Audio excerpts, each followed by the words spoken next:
Hi, I'm Darlene Carman, and welcome to the show. Rachel Johnson aspires to connect people with the art of Ikebana on a deeper level. In her Japanese flower arranging classes and workshops, she encourages students to venture beyond the objective to place flowers into receptacles. The ultimate objective is for them to feel a sense of well-being as they interact with art through nature. Rachel will show us how she creates her art, but first we'll have a little chat. Hey, nice to meet you. Nice to be here. I've heard so Thank many you. nice things about you. Thank you. So, and your art. So I think the first thing we ought to do is maybe talk about the differences between Ikebana and the Western ideas of flower arranging.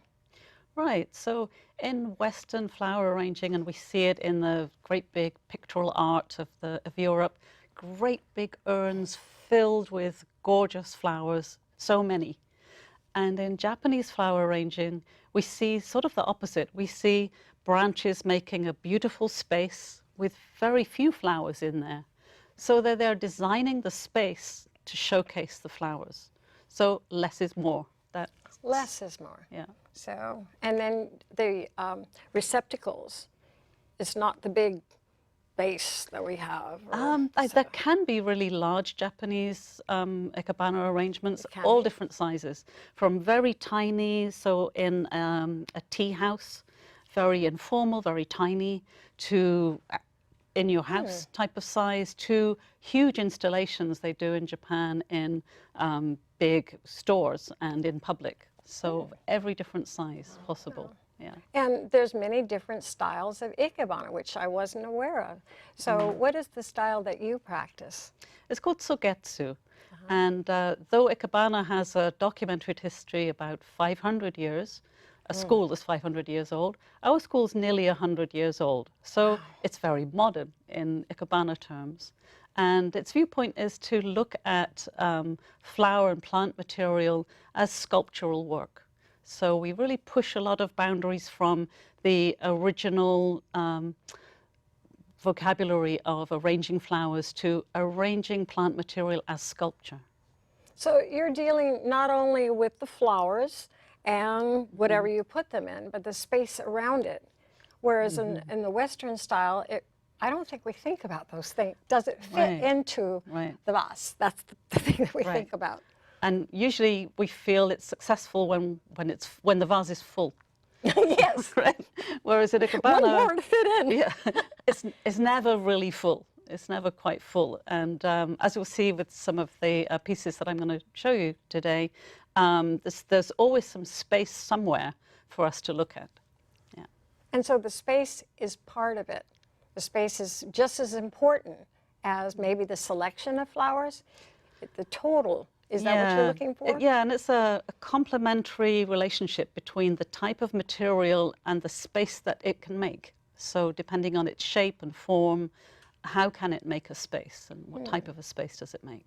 Well, tell us about your professional background in Japanese arts and healings. Yeah, I've had a long interest in Japanese art and history of art, which I studied at university. And then I went into Japanese shiatsu as my profession for 25 years. Which is a bodywork healing art. And, you know, when you cultivate, you use your own body, like any massage, to cultivate well-being in other people by helping them to relax. And then when I came into studying Ikebana, which was just going to be a hobby, a lot of my interests just filtered right in, like concepts of balance, of yin and yang. And ultimately, what I brought from the healing arts was it makes me feel good to arrange flowers. So that really was a profound new piece for me that I really enjoyed. So the art that you did on massaging, was it a lot of hands-on, or was it more dealing like with the spiritual aspects of it? Was it a lot of hands-on? I've never had it before. Okay, so Japanese shiatsu uses your palms, your thumbs, but you might use your knees, your elbows. Oh, I've seen that in the movies. Yeah, it's on a futon mat on the ground in traditional form, so that you use very good body mechanics and so that you are at ease. and letting weight rest. You're not forcing or pushing. That's the one where I've seen in the movies where they're on their stomach and then the lady gets on top and walks on the back. Is that the one? Usually a little child does that naturally very well, but yeah, I don't actually walk on people's backs. You got to pass on that one too. Now, in what ways do you see that doing the art of Ikebana help with awareness and spirituality? For my own practice, it made me feel relaxed and so intensely engaged in what I was doing. And I hadn't had an art form before to practice at that level. And then when I started, I started my classmates, and then when I started to teach as well, I had to find my way of teaching it as I had my way of teaching shiatsu, and I brought some of the same skills in there, so that people tend to judge themselves when they do a creative or artistic work and say, I'm not creative, and immediately shut down. And I wanted to get a feeling in the room that they're just flowers and plants. They're already perfect. You sort of get out of the way of thinking that we have to do something, but to allow it to happen, to enjoy it happening, even enjoy when it's not happening well, and just try again later. So it really, on many levels, it helps to nourish us. And I wanted to have my students feel that they're enjoying. People help each other so much, give each other flowers. Flowers really bring generosity to the fore, I think. What you always want to do on any occasion is give flowers away. Yes. Right? When you have them, you give them away. So a lot of it, the people are not really that creative to start with. I'm kind of hearing that in what you're saying, that people are not really creative. They're just coming in to take a class. How do they get into your class? You know, I teach in a community center, and for different groups and communities too. So they may be very artistic in another form, or they may be an engineer and have that mindset. Whatever they're bringing in actually is good stuff to work with creatively. It's just that I think a lot of people think that they're not creative enough because we don't have too much arts education right through our lives. So when people are adults and they give themselves permission to come back into art, you know, you really need to just encourage that growth and enjoyment above all. So we would love to see some of your work, but I know you had some things. Did you want to ring your bells to let us know it's time to go? I would love to do that. Here we go. There we go. There we go. Time to move on. A peaceful moment. So over here, I'm going to make a couple of arrangements today. And this one starts with this beautiful S-shape container. And I found this wonderful iris. So it really has decided what I'm going to do. We're going to listen to what the flower wants us to do and where it wants to be placed. So I'm going to put it quite strongly here. And you have a frog in there, right? Yes. It's called a frog? It's called a kenzan in Japanese, which means needle mountain. I love that translation. It's what it does, yeah. So this is another iris with a little bud when it's finished flowering. And here's another one. You can see that there's a circular shape forming here. Now, when you are doing this, did you already like pre-plan your idea what you want to do, or are you just going with the flow? I sort of play until ideas come. And in this case, it started with this iris. What could I do with this shape to complement it and to complement the shape? That's a nice shape. Let me just reminds me of a river, meandering river. It's a large container. Oh, that was interesting. It tipped a little bit. I've been having fun with the balance on this arrangement all the time, and I thought that might happen at some point. And that what it's good to know about in Ikebana is where you push things to the edge in art until they fall over. And if they don't ever fall over, you're not really trying hard enough. So I'm going to recover and hope that stays there. I'm just going to get a couple more materials because it's a large container. So I want to also continue that movement on the other side. Here, I want this to swirl around. Whoa. So that'll hold that one up. No, I'm just kidding.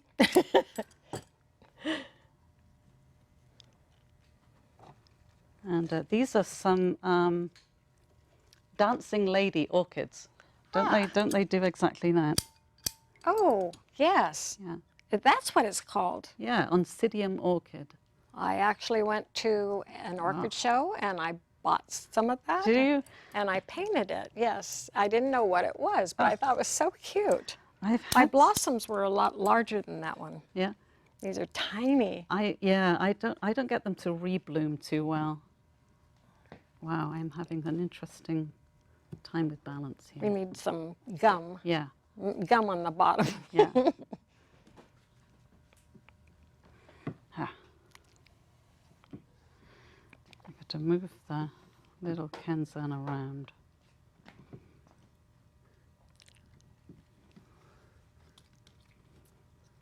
So, okay, my students really enjoy when I'm struggling like that because, you know, because it's not fun. easy to do. So it's good when the teacher has a little bit of struggle with gravity as well.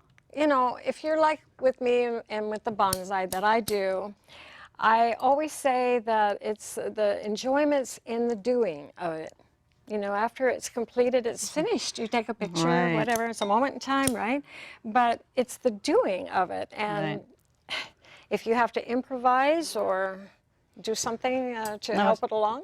I've saved this one bloom specifically to cut it short, so I couldn't cut it short earlier to see what it would do, but it was my plan to put that in there, and I've only got one that's fully open, so that's going to go there.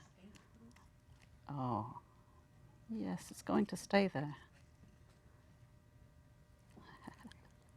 If I have to hold it all night, it's going to stay there. Shh. Oh. I wish I had a rock. That's what I do when I'm planting outside and I need something to balance, keep the plant down. I put a big old rock. So we don't have a rock. I think what I'm going to do is just pull the angle up a little bit. Okay, now I'm going to move on. There we go. So if you were going to classify this arrangement, it looks very much like spring.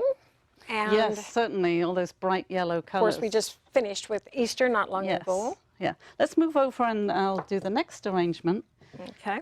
And this one's going to use calla lilies, and which are abundant right now too because of all the wonderful rain that we had.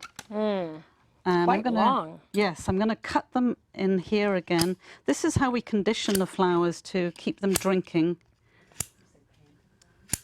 Yes, like cutting off the callus or whatever so it can absorb more. Yeah, and I'm going to place them all in one gulp in there. I don't see a frog in that one. Or No, what did you call that again? Kenzan. Okay. Kenzan. So the container itself is doing the job of holding everything up. Isn't this so wonderful? What is that one? This is another color, but it's a I've green never one. seen that before. It's a green Very one. nice. And then I'm going to cut. Has a See how yellow- they curl up when they've had quite a lot of water? Yes. They go all curly. It's happy. Does that have a cut. yellow tongue in there? I can't quite see, but Yes, they usually have a the yellow. big one. The big one. That one has a yellow tongue? Not right now. Maybe later. I can't see it right now. So I have those in there, Okay. and I just want to add something to emphasize that shape that we have there. What I've done is I've got a flax leaf here, Oh, yes. and I've curled Variegated. it round and round to make this shape. Oh, nice, nice. So I'm just going to cut Well, now that you one. curled it, and then how did you get it to stay? I used a glue dot. So I thought so. That's where the craft part comes in. yes, yes. We can use wire, we can use the Kenzan, we can use all sorts of things for fixtures. It's just that we don't want to see that at the front of the design, so we Sure. want to keep that sort of hidden away. So I don't know if you can see that, but there's a nice hole in this container, and I always wanted to complement it with Now, the same shape appearing. when you're talking about, like, there's rules. I know it's very serious art, and I don't remember too much. I remember heaven, earth, and man. That's all. Yes. That's all I remember. Yes, Is yeah. that the Sujetsu school? That's traditional. So Traditional. heaven is the vertical. Yes. And earth is the horizontal. Yes. And in between, man, that's Yes. optional. Oh, that's optional. Yeah, we have designs where you should have heaven and you should have earth, but whether you have man. That's all I remember. That's in about the where we're at classes in the that I world. took. That's all I remember. I don't remember anything else except it was very formal and very strict. So you're saying that whatever I had was traditional. Well, but Maybe, I more don't or know, less. but there are rules at the beginning, like any arts. You have to Yeah. learn the scales, you have to learn certain principles, I'd say, rather than hard and fast rules. And then when you make freestyle arrangements, which is what these are, This is freestyle. everything that you've learned before helps you in making all of your choices. Like, these should be two different heights because there's yin and yang. So things are Mm-hmm. Yes. never exactly symmetrical and the same. They always have slightly different qualities. So one of them to the other. And here I've got a split arrangement. So these two different parts have different qualities too. This one's much, although it had its balance issues, this one is stronger. And then Yes. this one is supporting. 'Cause it's Yes, small. Yeah. yes, through space. Well, you can see the sculpture. Now, is it possible to do arrangements like to do them if you want a sad arrangement or if you want a happy arrangement? Is there? Yeah, How would you do that? I Or- think you can express. I mean, that to me that looks I th- happy. Yeah, I think you can express yourself fully. And what is very interesting and comes back to your own heart. Got a is- mic. oh, sorry. Is that what mood you're in will come out. Yes. So whether you intend to do happy or sad, or you express yourself. It'll come out. It'll Yeah. show up in the arrangement without you putting an effort Yeah. because it's coming through you Yes, at the that's right. time. That's right. I want to take a leaf off here if I dare. Oh, sure. Because I see that this leaf, which I didn't take, yeah, I'm going to just take it off. Is it what, fine tuning? Yes, This is called? yeah, yeah. Stay. Yes, please. Thank you for breathing. I heard you breathe deeply there. That's always a good thing to do. Okay, I'd like to move on to this next arrangement. Now, I this have- looks, all of them are different. They're Yes, totally different. Yeah. This one starts with this piece. This that is real? Yes, it's real. It's dried and it's painted. But this is an allium, which is the onion family. Oh, no. Allium schubertii. That's what's left over on an onion? Well, it's a special onion. I Aw. don't know what's under the ground, but I grew it for this flower. Oh, And neat. so after I grew it and it dried, I painted it. So it Oh. makes a wonderful, like, exuberant 4th of July fireworks type of a look. I'm going to put it in here.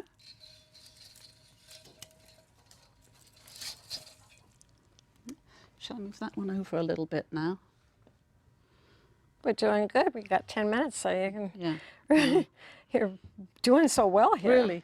I have no idea what this is going to be. What are you looking for on this one? So when I decided I'd like to use this, which I decided because I had these flowers, I'm going to show you. Oh, nice. It's a perfect match, isn't it? Yes, So it is. I had these flowers from my friend's garden, and so then this allium, which usually lives on top of the refrigerator, What called is out. this? This is, we call it a pincushion. It's Why a type not? of protea. It's, Yes, yeah. I was or thinking protea. leucodendron, well, in that family. I love that family. So then two materials obviously have something good going on.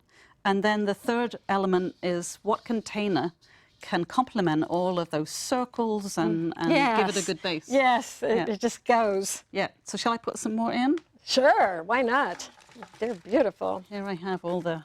Now, I understand that you also teach children. How do they respond?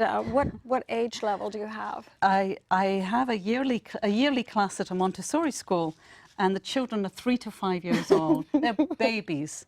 And I don't have children, so I have no expectation of what they should do or can do. And they're enthralling. They just play. And very interestingly, some of them are very intensely Yes. And some of them are very minimal, and some of them are very full, and some of them are done in 1 minute, and some of them you can't drag them away. It's a beautiful thing to see them do that every year. That's and very enjoy young. themselves. Yeah. Yeah. I remember teaching a bonsai class, but it was elementary. That's totally different. And they loved playing in the dirt. Yeah. They wanted to plant something. But with you, you're working with flowers and everything. It's just a good thing they don't want to eat them, right? Well, they might, yeah.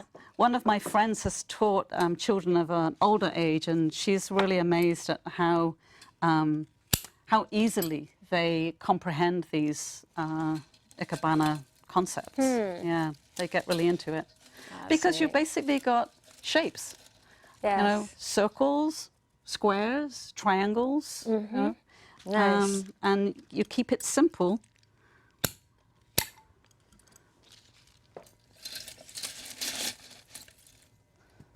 And more. This one is more. It's a little bit like a firework display. Or It is, definitely. It's very happy to see all of these shapes together. Now, you're very active with museums, and so I know that you have one coming up in, I think it's June, Bouquets to Art at the De Young. Yes. What is that about? You've been doing that for like 11 years? 11 years, yes. What is that? Yes, with my friends, we have a group called Renka Design Group, and we are paired up with a work of art. It could be a sculpture or a painting, and then we make an Ikebana creation to respond to the art. So we've just started working for this year's show, which is June 4th to 9th. And you're doing it with a very old painting? Yeah, 19th century painting. It's a little bit out of our comfort zone because modern art is easy to address, and sculpture is somewhat compatible. But a 19th century painting, that's going to be very interesting. But we're excited. We've got some good ideas already. How did you come up with that idea? Was it your idea to come up with that one? The painting? Yes. Well, we choose, on selection day, all the artists choose 5 and put them in order. So you don't know which one you're going to get. Oh. And then only a month before the show are you told, like, this is your piece, this is what you're going to do. So then we just scramble and make it work. Yeah. So when is that? That's in June. June. Yeah, beginning of June. June 4th to the 9th. So I've got a little baby one here. It's like would look nice. I was going to say, yeah. It's a fascinator. So I'll put that one back here just to. One of the things that we're often trying to do in Ikebana is to create depth. We look at them in traditional Ikebana just from the front. They're not usually all around arrangements. From the front. Just from the front. So it's important to create depth from front to back. And they often do take up a lot of space. We talked about space at the beginning. So this one, the space is all very enclosed within this shape. There's a lot of air around here. And to give it a frame, you'd need quite a big space. Really, each one of these would like to be on its own table because they take up so much space. Of course. Yeah. So how would you classify these arrangements that we have here? Well, as Fireworks, I agree with that one. Fireworks, elegant simplicity, I think that one is about. It's quite, well, relaxed. Yeah. Very, very. Yeah. And this one, again, is flow. like... Now, this I see a flowing. Okay. Yeah, And the wind moving. the wind blowing. The wind blowing. Let's hope it doesn't blow it away Now, too what soon. else do you do? You do more with museums. You've worked with Oakland Museum, too. Yes, we've done exhibitions at different museums, Asian Art Museum and the Oakland Museum. And then there are various flower committees for those museums and the De Young Museum, where every month we get together and on the museum's tiny budget, we make flower arrangements to decorate the entranceway of the museum and certain of the public areas. So that's another opportunity to work in a different style of space than working at home. Yeah. Yeah. Well, you have a lot of activity. I was so surprised how many. In fact, I don't know, you were gone today, I think, coming over here from Woodside. So Yes, yeah. you are very busy doing multiple of things. Yes, And also, you have a your degree that you got in Japan, I wanted to ask you, did you have to go to Japan to get that? What? Tell us your title, No. what you are. I hold the rank of Jonin Somu, and that's a rank of teaching certificate.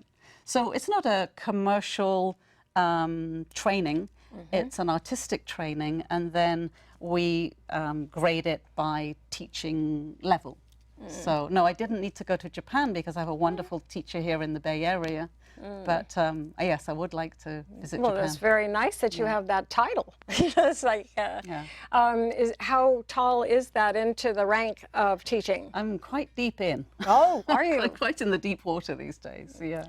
Oh, are you? Yeah. So, So well, we still have like another minute or so. Is there anything else you would like to tell us about your classes? Well, what about the classes? You didn't mention that. It's like 10 weeks at the community center. Yes, in San Rafael. In San Rafael. And that's 3 times a year. And students generally, it's an ongoing study because it's quite a deep syllabus. It goes on, well, I've been practicing for about 18 years now. So although you meet basic concepts, you develop them deeper and deeper as time goes on. So yeah, I have some wonderful students. So when is that starting? It's already going on, isn't it? Yeah, the spring session started, and then the fall session will be starting in September. Wow. Yeah, San Rafael. Busy, San Rafael. Well, of course, all that information is on your website too. Yes. So people can check that out, the times and all of that. So, well, I just think that you have a wonderful, wonderful presentation here. You make it look easy. And I know that all the thought probably came in before, probably. Yeah. I don't know. With me, I go out, clip the roses, and see who's halfway blooming, bring them in, find the vase, let's go for it. Who's ready? Let's move this one back over so that it's on the center. Yeah. Yep. Yeah. All right, we're done. So we're going to let you enjoy the art in silence. Thanks for watching the show, and watch again.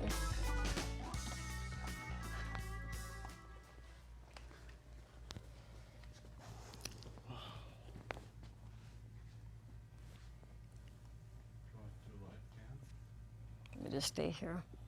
They'll run the credits out too.